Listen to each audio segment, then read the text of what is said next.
Wewe kwambia uje shule nani? Wewe si nilikufukuza wewe? Aliyekuhusu shule nani? Ondoka, shaka mpaka uje na mzazi, ondoka. Nisikilize basi teacher. Nisikilize basi. Teacher, mimi nimekuomba msamaha mara ngapi? Si mara kibao tu nishakuomba msamaha mpaka kwako nimekuja kule. Yesu ondoke. Sasa shule baba yako. Teacher, mimi usiondoke. Wewe njoo. Anakimbia. Watu watatu wakimbia, waniletee yule, watu watatu. Wewe bonge rudi wewe. Unaona mbio gani? Nenda aende mtu mwenye akili.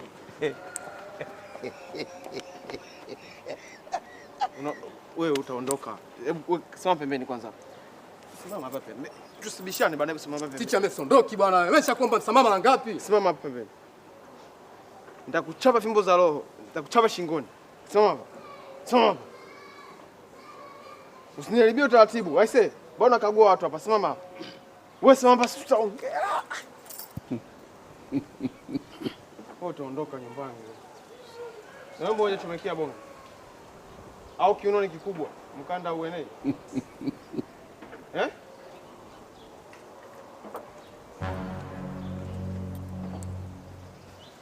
Nenda mjakagulia. Wewe kwamba vile koti langu na. Unaona akili sasa? Nimekupa koti ushike uvae. Nishike. Kwa nini unavaa sasa? Samle. Hivi nyinyi mna tatizo gani? Ushapaka machawa au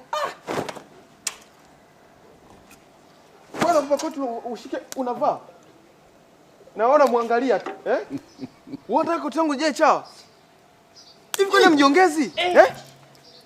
Kundi lote hili koti langu ninavaliwa mnaangalia tu. Hamtumia hata akili. Mambo ya kijinga jinga mnafanya yani.